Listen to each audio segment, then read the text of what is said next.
All right, students, welcome to today's mini lecture where we're going to go ahead and talk about the oxidation of calcium carbide, or actually the oxidation of acetylene gas. One thing that you may not realize about combustion reactions is that they are also oxidation reduction reactions. So in today's brief little lecture, we're going to go ahead and talk about the oxidation/reduction of acetylene gas. And what we're going to go ahead and take a look at is, in particular, the carbon that's in this one. You guys are going to learn this in a lot of detail, but for right now, the carbon that's in acetylene gas has an oxidation state of -1. Okay? And the reason that it has an oxidation state of -1 has to do with the fact that it's paired up with hydrogen, and hydrogen has an oxidation state of +1. Okay? And so both of those oxidation states end up canceling out to give acetylene gas an overall charge of 0. Our oxygen here has an oxidation state of 0. And then when we actually get this reaction going, what happens is that we have a change in these oxidation states. And the change happens to the carbon, and the carbon is going to change in oxidation state till it's +4. Okay? And this oxygen will change to -2. So in this case, what you'll see is that we have a oxidation reduction reaction. Okay? And we can go ahead and say that this one right here also has been oxidized to -2. Okay? And you can say, hey, look, this number here is -1, and it has undergone an oxidation reaction, and it goes to +4. This is oxidation.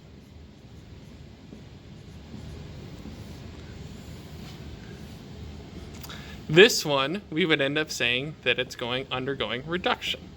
Okay? And you can actually have it point here to this one too, because it's both the oxygen. Both oxygens end up getting reduced. Notice that the number of the oxygen reduces from 0 to -2. Okay?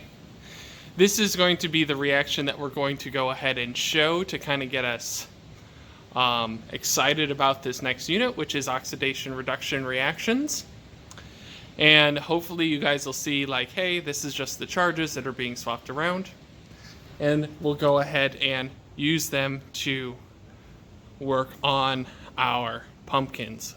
Our poor pumpkins. All right. Welcome, lazy chemists.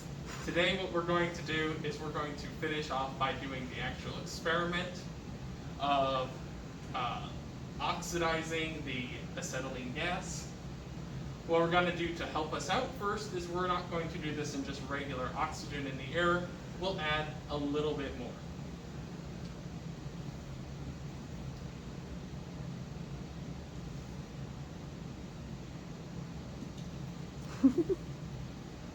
Okay, so just a little bit more.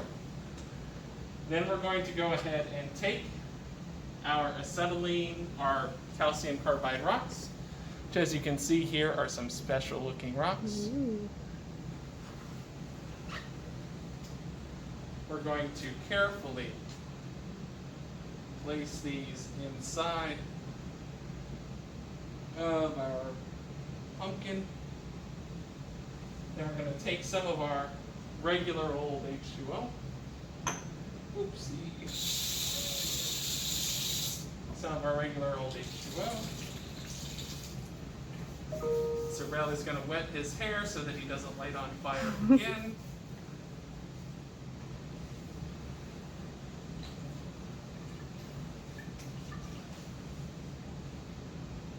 Okay, we're going to pour in the water.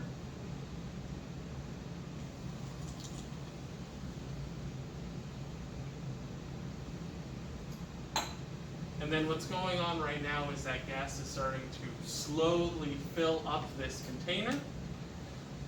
And as it fills up the container, it's going to become slightly flammable in there.